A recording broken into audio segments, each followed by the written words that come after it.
মায়ের পরামর্শেই একটি গরু থেকে এখন ৩০টি গরুর মালিক সিলেটের বাবুল আহমদ। একসময় ড্রাইভারি করে ঠিকমতো সংসার চালাতে না পারা বাবুল এখন মায়ের পরামর্শে গড়ে তোলা গরুর খামার থেকে সব খরচ বাদ দিয়ে মাসে আয় করেন ৫০ থেকে ৭০ হাজার টাকা। এই গরুগুলার পিছনে অনেক খরচ আছে। এই খরচ দেওয়ার পরে মনে করেন মাসে মোটামুটি ধরেন ৬০-৭০ হাজার টাকা আমার থাকে। কইলাম আমার ছেলের গাড়ি বাদ দিলেও দিয়া একটা দুধর গাভিল লইয়া এখন দেখা যায় একটা দিয়ে ২টা-৩টা বাছুর দিল।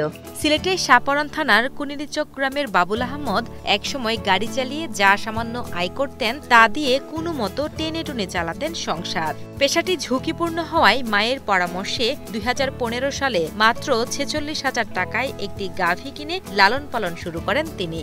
প্রথম গাভীটি ভালো দুধ দিলে উৎসাহ পান বাবুল। সেই গাভীর দুধ ও বাছুর বিক্রির টাকায় পরের বছর আরেকটি ফ্রিজিয়ান গরু কেনেন তিনি। এভাবে মাত্র ৪ বছরের মাথায় ২০১৯ সালে গড়ে তোলেন একটি বড় খামার। বর্তমানে তার খামারে রয়েছে দেশি, ফ্রিজিয়ান ও জার্সি জাতের মোট ৩০টি গরু। এখান থেকে প্রতিদিন সংগ্রহ করেন প্রায় ১৩০ লিটার দুধ, যা বিক্রি করে খরচ বাদে মাসে ৫০ থেকে ৭০ হাজার টাকা আয় করছেন বলে জানান এই খামারি। ওই গাভীটা যখন ৪৬,০০০ টাকা দিয়ে কেনার পরে ১ কেজি দুধ থেকে যখন ৩ কেজি পর্যন্ত দুধ দেওয়া শুরু করছে, তখন মনে করেন আমার উৎসাহটা দিন দিন বাড়তেই আছে। তারপরে ওই গাভীর দুধের টাকা থেকে যে সঞ্চয়গুলো করছিলাম, ওই সঞ্চয় জমানো টাকা এবং ওই গাভীর বাছুর বিক্রি করিয়া তারপরে আমি একটা ফ্রিজিয়ান গাভী কিনছিলাম। এগুলা মানে দিন দিন তো আপই হইতেছে। তাহলে মোটামুটি হয়তো এটার পিছনে আমি লাগিয়ে থাকতে হবে। লাগিয়ে থাকলে হয়তো এটার মধ্যে ভালো কিছু আশা রাখিয়েই মানে আমি শুরু করছিলাম। গরুর খামারের পাশাপাশি বাবুল আহমদ খামারে স্থাপন করেছেন বায়োগ্যাস প্লান্টও। বর্তমানে তার খামারে কাজ করছেন ৪ জন কর্মচারী, যারা এখানে কাজ করেই নিজেদের পরিবার নিয়ে চলছেন সচ্ছলভাবে। কেন সাড়ে ধরছি প্রায় ৪ বছর হয়ে গেছে, ২০২০ সাল থেকে।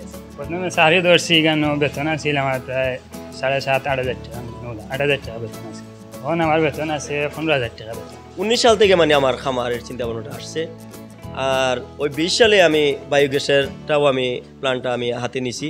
কৃষি সম্প্রসারণ অধিদপ্তর ও প্রাণী সম্পদ অধিদপ্তরের সহায়তায় খামারকে ধীরে ধীরে বড় পরিসরে নিয়ে যাচ্ছেন বলে জানান বাবুল আহমদ। তবে সরকারি বা বেসরকারি সহযোগিতা পেলে খামারটি আরো বড় করে ও স্থায়ীভাবে গড়ে তোলা সম্ভব বলে জানান এই উদ্যোক্তা।